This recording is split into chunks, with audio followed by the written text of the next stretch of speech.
In this video, I want to show you how to install and configure the AWS CLI, which is a command line tool that you can use to connect to your AWS accounts from your laptop or desktop computer.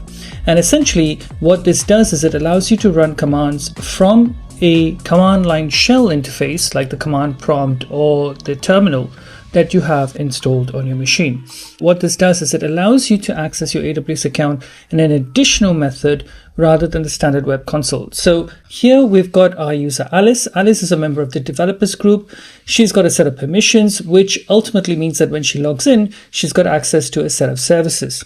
Now, to access the AWS account as Alice, she could either log in using the web management console, provide her username and password, and then log in to the web user interface. The alternative is to install and configure what's known as the AWS CLI, and then use a set of access keys, which are similar to usernames and password, and then access the AWS environment using a shell interface through which she can issue and run commands, execute scripts, and so on, ultimately giving her an alternative way to access the AWS services.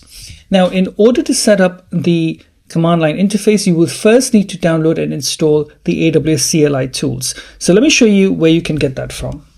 So what you need to do is open your favorite browser, search for AWS CLI, and you should find the link to the AWS CLI tools. So if you click into that and then click on getting started with the AWS CLI, that will take you to a web page where you can download and install the CLI. If you click on install and update, this will give you a link to the CLI for your relevant operating system. So if you're running Windows, you'll need to basically download and install the CLI tools for Windows, and essentially to do that you can either run the install script, download the MSI installer, and then install it and just follow the default settings.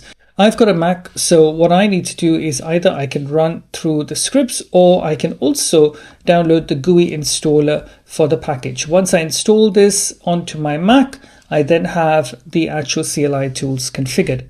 And again, if you've got Linux, then all you need to do is follow the instructions there as well for your operating system.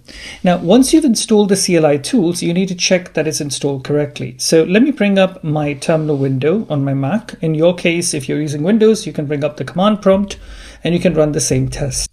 Okay, so here we are on my terminal window. So if I run the command AWS space -- version, then if I press enter there, I should see that the current version of the CLI tools is installed.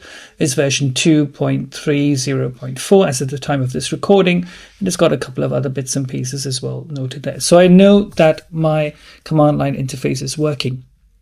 Now, in order to use the command line interface to connect to your specific AWS account as a specific user, you would need to run a tool called the AWS Configure tool. And you would need to supply the tool with your credentials for your AWS account.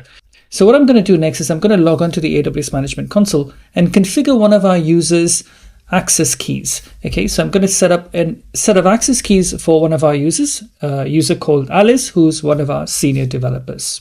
Okay, so here we are logged into my AWS management account. This is my development account, and I'm going to go into IAM, and I'm currently logged in as a root user, so I can access all of my users and see exactly who my users are. I'm going to go into Alice's account, and in Alice's account, I'm going to click on security credentials, scroll a bit further down till I get to the access keys section, and click create access keys. Now, you will need to provide a reason for creating these keys. So you've got using it for the command line interface, third-party service, application running outside AWS. There's a whole different set of use cases. Select the first one that says CLI, and then make sure you tick this box to say that you understand the recommendations, as well as that there are some alternatives that you can use as well for this. You can use the AWS Cloud Shell, for instance, which is just over there as well. So go ahead and click next, and then provide a description tag. So this is something like Alice on CLI or whatever you want to call it, and then go ahead and click create access keys. Now, these are the access keys for Alice. Okay, you've got a combination of an access key ID and a secret access key.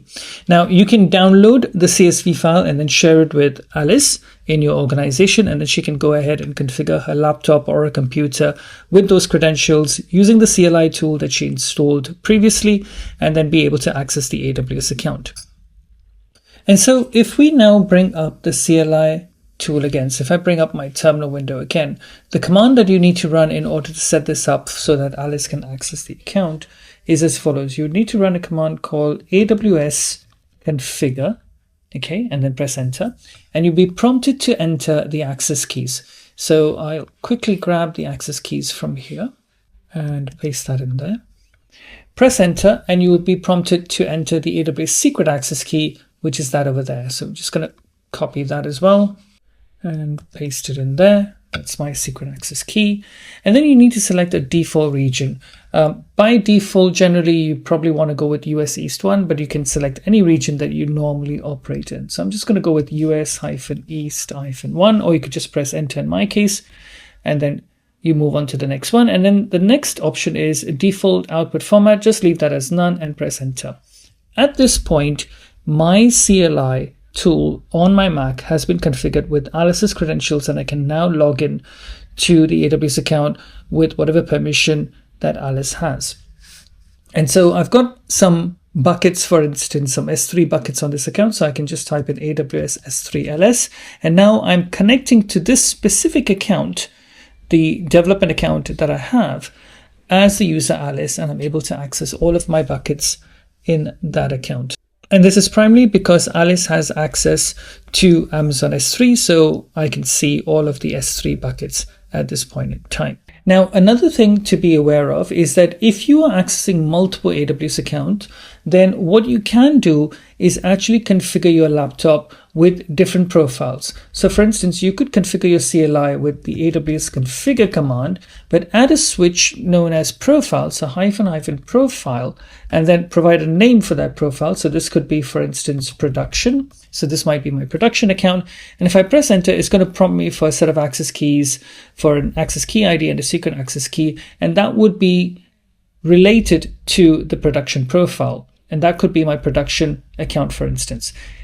Similarly, if I had another account like development, then I could create another profile for my development account with the access credentials for my user account in the development account.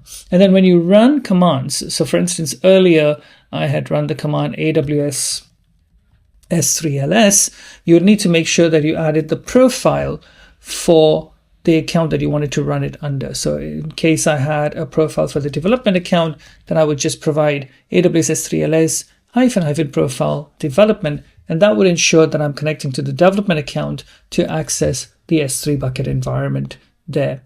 Okay, so that's pretty much how you download and install the command line interface and configure your laptop or desktop to connect to your AWS account using the CLI tools.